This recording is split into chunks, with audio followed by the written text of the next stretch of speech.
1, 2, 3, come on!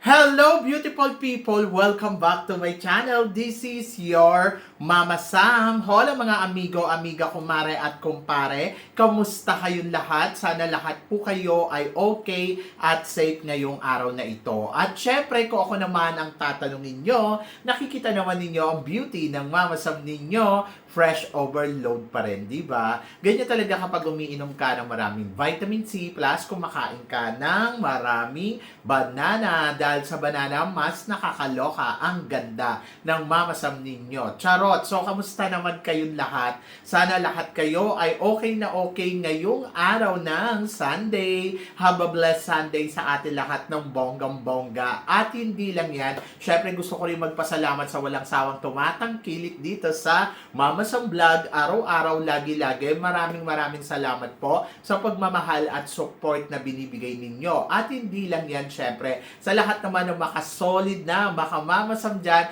na laging tumututok dito, araw-araw, lagi-lagi. Maraming salamat guys sa inyong lahat. Kaya naman, ngayong araw na to, marami akong hatid na chika sa inyo na talaga naman, oh my gosh, magtataas ang kilay ninyo ng bonggang-bongga sa mga pag-uusapan natin ngayon. Kaya guys, wag na nating patagalin ang ating mga chika. Para sa una nating chika, eto nga, nako, mainit na pinag-uusapan, pambato ng Thailand sa Miss Global 2026. Ang Mr. at Mrs. Global nila, malakas daw ang laban. So, anong chika mo dito, Mama Sam? Well, ang chika ko dyan, yes, ang lalaki ay star quality, no?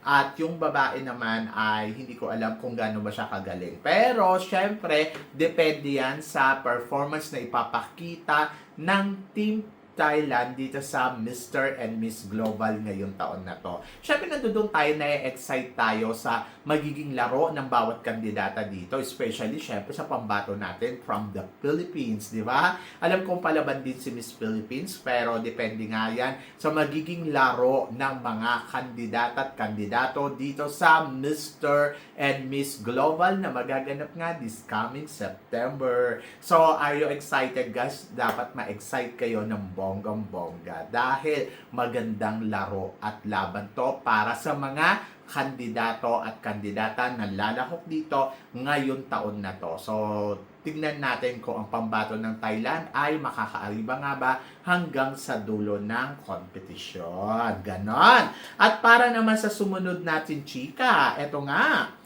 Colombia and Mexico, parehas Latina, may hawak ng titulong Miss Universe at Miss International. So, lagari, Mama Sam, ang kanilang eksena. So, tingin mo, Mama Sam, sa mga trabaho ng mga beauty queens ngayon. Maswerte syempre si Miss International dahil nakadalawang balik na siya sa Pilipinas at eto nga, grabe yung treatment na ibinigay sa kanya ng Binibining Pilipinas. Samantala naman, ang Miss Universe ay hindi nakarating sa Miss Universe Philippines. Pero okay lang yan dahil talaga naman nakita naman natin kung gaano ka-busy ang reyna ng Mexico at nakita naman natin na talagang grabe yung ikot niya, no, sa iba't ibang klase ng daigdig ng from ano to Americas. Yes. So, ibig sabihin, talagang kabog at winner pa din ang trabaho ng mga reyna. So, panalo pa rin ang Miss Universe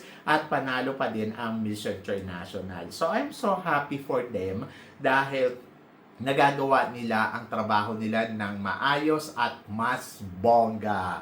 So, ayun. So, sana si Fatima ay makarating din sa Pilipinas very soon. Sana wag matapos yung reigning niya na hindi siya nakakarating sa Pilipinas. Or, malay mo, Miss Universe Philippines pala ang puputungan niya ng corona. O, diba? So, I'm so excited dyan sa Miss Universe na yan. So, malaman natin yan very soon. At ito nga, kagabi nga naganap nga ang Binibining Pilipinas. At, syempre, tulad nga ng inaasahan natin, ang kokoronahan ay si Gwendolyn Soriano. Anong chika mo dito, Mama Sam? Ang chika ko dyan ay congratulations. So, bongga, grabe. panalong-panalo ang reyna ngayon ng Binibining Pilipinas dahil talaga naman from globe to universe, talagang masasabi ko, winner. At si Gwendolyn nga ang tinanghal na bago Binibining Pilipinas ngayong taon na to. So talagang masasabi ko ay panahon na ni Gwen talaga. Alam niyo, sa totoo lang, yung lumaban to ng Miss Universe Philippines, nakitaan naman na natin talaga ng lakas at potential ang bambato ng Baguio na si Gwen. At natutuwa naman ako kay Gwen dahil hindi siya nagdalawang isip na sumali one more time sa Binibining Pilipinas. Paano naman kasi yung beauty naman niya talaga, hindi mo rin talaga matatanggihan. Kaya from the start pa lang na sumali to dito sa Binibining Pilipinas, kahit panoorin yung paulit-ulit yung mga vlogs ko, lagi kong sinasabi na malaki yung chance talaga na masungkit ni Gwen ang corona ng Binibining Pilipinas. Sabi nga ganon, Mama Sam, si Gwen para daw si Opo Suchata. Sabi ko, yes, yung galawan, yung kanyang aura, di ba? So talagang masasabi mo, very beauty queen. At masaya ako para kay Gwen at I hope na sana talaga masaya din kayo. So deserve ni Gwen na manalo dito sa Binibining Pilipinas at nakita naman natin kung paano siya umarangkada kagabi ng bonggang-bongga. Doon pa lang sa evening gown niya, Diyos ko Lord, maloka-loka ako. Ang ganda ng execution niya doon, kung paano niya maging relax yung sarili niya, talaga namang winner, di ba? So, yon. And congratulations!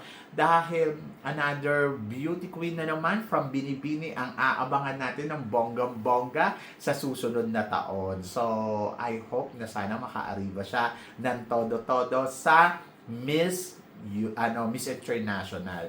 So, mahaba-habang preparasyon, pero ngayon siguro ang magandang gawin ni Gwen ay ayun nga, i-prepare yung sarili niya, and then plus, ayun, i-enjoy niya ang pagiging Binibining Pilipinas title holder niya. So, I hope na sana mapagpatuloy niya kung ano ang natapos ni Katrina Johnson ng bonggang-bongga at sana magtagumpay siya sa Miss International katulad ni Mirna Esquera at syempre sa darating na laban ni Katrina Johnson. So, mabuhay sila. Talagang panalo. Diba? So, yon. And then, sabing ganon, Katrina Johnson, magiging malakas ba ang laban sa Miss International? Tulad nga na napag-uusapan natin, itong yung babae na talagang, alam mo yung dedication, tapos yung willingness, ramdam mo Ramdam mo na nandoon, ramdam mo na talaga gusto niya makuha ang corona. At happy ako for her dahil eto na, makakapag-focus naman siya para sa preparasyon niya sa Miss International. So, ilang buwan pa ba yung hihintayin natin? From August, September, October. So, ayun, yung preparasyon na 3 buwan. So, magiging busy pa rin si Gwen para sa kanyang competition sa Miss International. Para sa akin, tama lang, no? Tama lang na, alam mo yun, iputong mo ang corona mo, tapos focus ka naman doon sa preparasyon mo. Para bago matapos yung buong reign mo. Diba? So, yun, bonggang-bongga talaga. And then, of course, congratulations sa bagong reyna ng Binibining Pilipinas at congratulations din, syempre, kay Katrina Johnson na very na-fulfilled niya naman. So, kahapon, habang naglalakad siya, talagang sabi ko, ay, nakakaloka. Tapos na yung raining niya, parang kailan lang, no? Ang bilis ng panahon. And then, ang ganda-ganda niya kagabi. Kaya lang, iyak talaga siya ng iyak. Naging emotional siya. Dahil siguro, sobrang na-enjoy niya ang pagiging reyna ng Binibining Pilipinas. Ayun yung importante. Yung masaya ka at na-fulfilled mo, masaya kang nagawa mo ang trabaho mo bilang reyna. At ayun yung nakita ko dito kay kay Katrina Johnson. Na-enjoy niya ng bonggang-bongga. Diba? So, yan. At para naman sa sumunod natin, chika, eto nga, pinag-uusapan din ang pambato natin sa Miss Globe na si Zaza. Ang ating Binibining Pilipinas Globe 2026 ang mauunang mag-compete this coming December sa Miss Globe.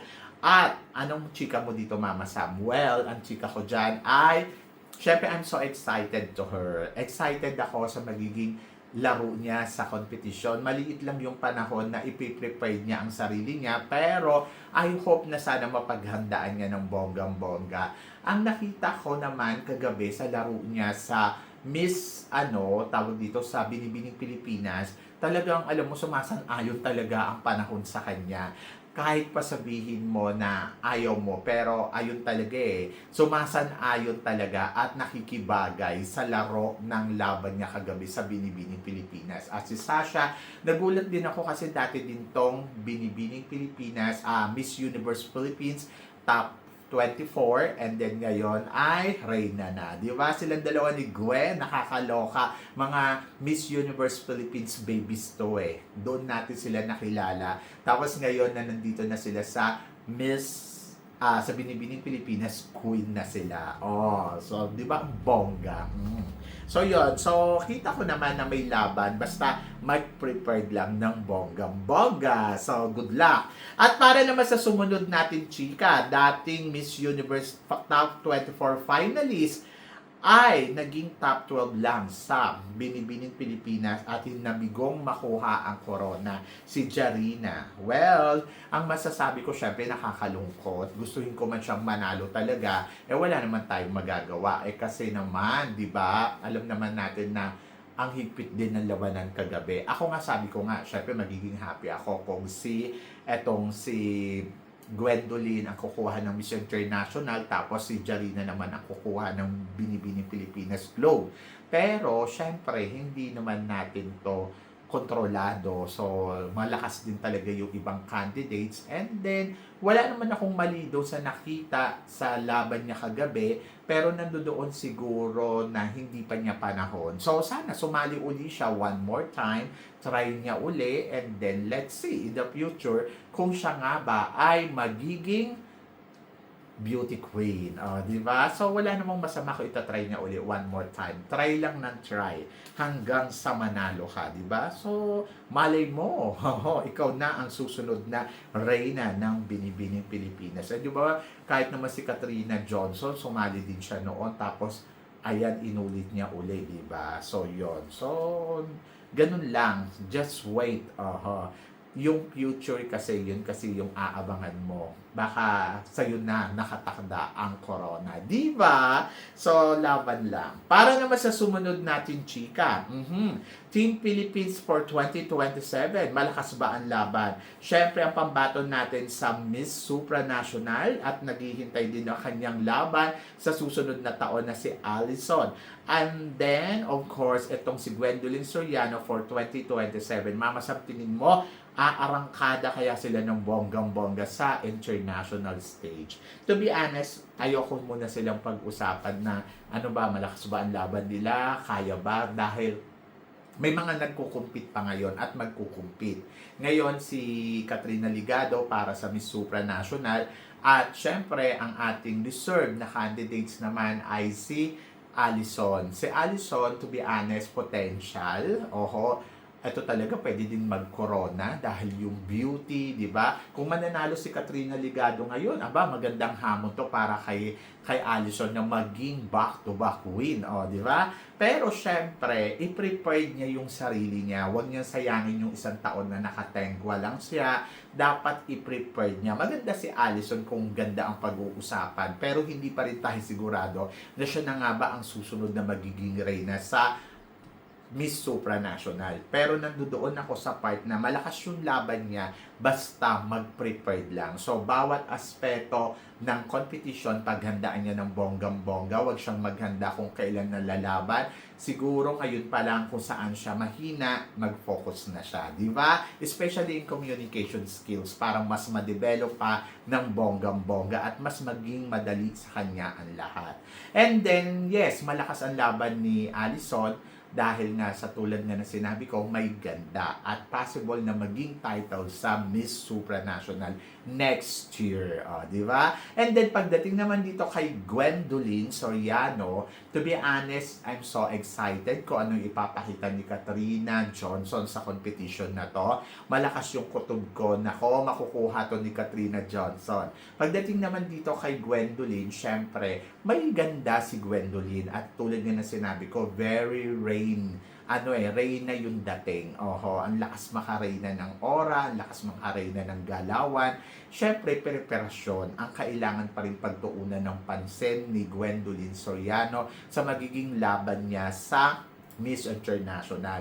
But for now, mas gusto ko munang mag-relax muna siya, i-prepare niya yung sarili niya na kung paano magiging reyna dito sa Binibining Pilipinas, i-enjoy niya ng bonggang-bongga ang sarili niya para pagdating ng kanyang kompetisyon, well-prepared ang beauty niya. Diba? So, 1 taon mahigit ang paghahandaan ni Gwendolyn Soriano para sa magiging laban niya sa Miss International. Katulad ng pag ginawa niyang laban dito sa Binibining Pilipinas, just relax. Ayun lang yung kailangan niyang gawin. I-relax lang ang sarili niya para makuha niya ang perfect na galawan pagdating sa Miss International. At yan yung aabangan natin very soon, di ba? So, job well done and congratulations. Ngayon pa lang, nararamdaman ko na magiging palong-palo yan sa kompetisyon.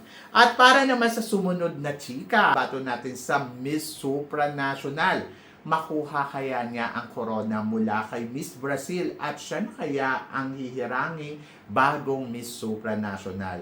So, hindi ko alam. Medyo maraming naliliitan daw kay Katrina Ligado. Parang ang liit lang naman pala daw ni Katrina. Hello, si Katrina siguro nasa 5'6" to. Yung height. Kaya lang, syempre, Diyos ko naman, dumikit ka ba naman sa 6-footer, di ba? So, talagang maliliitan ka talaga kay Katrina Ligado. Kasi 6-footer yung katabi mo. Pero, ang maganda dito, yung confident ni Katrina Ligado na tumabi siya sa matangkad, di ba? At hindi siya nagpalamon ng ganda. Kung ganda lang din naman ang pag-uusapan, ay talaga naman may ibubuga ang ganda. Ang sabing gano'n, si Indonesia daw ang nakikita nila na kukuha ng corona para sa supranational. Nakikita lang nila yon. Pero yung galawan ng Katrina Ligado ay yun yung abangan mo at subaybayan mo araw-araw. Kasi ang galawan ni Katrina Ligado, tahimik lang, pero alam mo na makakapuwing. Sabi nga ganon, small but terrible. Di ba? So, yon. So, ako yung tindig dyan ni Katrina Ligado na tumabi siya dito sa reigning queen ng Miss Supranational, ang panalo. At saka, yung kumpiyansa talaga, kita mo talaga, saka yung alam mo yon na parang don't underestimate yung kakayahan ni Katrina Ligado na makuha ang corona ng Miss Supranational dahil alam mo na may ibubuga si Katrina Ligado sa kompetisyon na to at alam mo kakayanin niya talagang manalo ng todo-todo, di ba? So yun, ako para sa akin, why not? At bongga yan.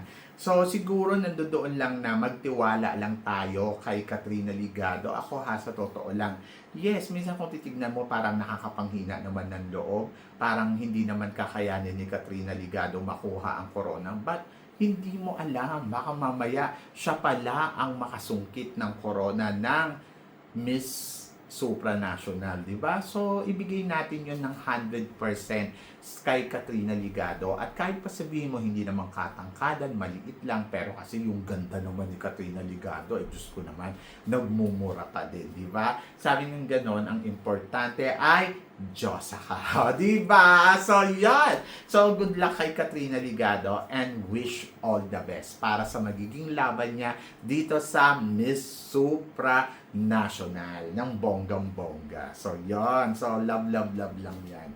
And then, of course, para naman sa sumunod natin, chika, mga pambato ng Tarlac, oh my gosh, naging reigning queen na. So, ito nga, syempre, dalawang from Tarlac ang talagang tinatangkilik ngayon sa mundo ng pageantry, sa national pageant, di ba? And then, sabing gano'n, sila na kaya ang susunod na powerhouse. So, powerhouse sa Pilipinas ang mga taga-Tarlac. Alam nyo, sa totoo lang, ang beauty ng mga taga-Tarlac, hindi mo rin ma-underestimate, no? Kasi tignan mo naman, grabe naman talaga yung ganda nila. At kahit yung pambato natin sa Miss Tourism World, no, na sumali sa Miss Universe Philippines, oh my gosh, may laban at pwede maging title yon. At kahit si Sasha nalalaban sa Miss Globe, ay pwede din maging title. Ang kailangan lang sigurong pagtuunang pansin ni Sasha ay magpapayat pa ng konti. Kasi, ayun nga, medyo kung mapapansin mo, may katabaan pa din si Sasha, di ba? Pero kung magpapapayat to ng todo-todo, ay, lalaban ang beauty nito sa Miss Globe. At doon ako excited. So, may laban si Sasha. Doon sa nagsasabi na, naku mama, hindi naman mananalo yan. Aba, hindi mo din alam.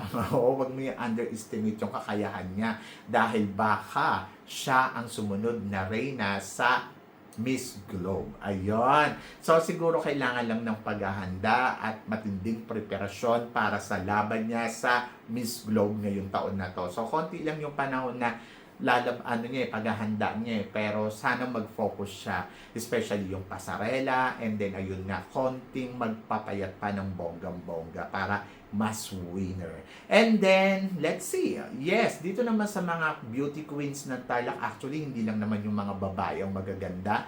Kahit yung mga lalaki, noong ko pa napapansin, iba talaga ang dating at charisma ng mga taga-Tarlac. Mapababae man or mapalalaki. Kaya good luck talaga sa mga nagiging kandidato at nagiging kandidata ng Tarlac sa mga national pageant dito sa Pilipinas. O, diba? So, yon. So, kayo guys, ano guys ang masasabi ninyo dito sa mga pinag-uusapan natin ngayon? I-comment below mo yan para at least malaman ko naman kung ano naman ang chika mo dito sa mga tinatalakay natin. Syempre, maraming salamat po sa inyong lahat sa love and support na binibigay ninyo syempre dito sa channel ko, at sa mga hindi pa nakaka-follow at nakaka-subscribe, baka naman please don't forget to click like and subscribe my channel at i-click nyo na rin po ang notification bell to more updated syempre sa aking mga chika. Sabi ng ganon, always keep smiling and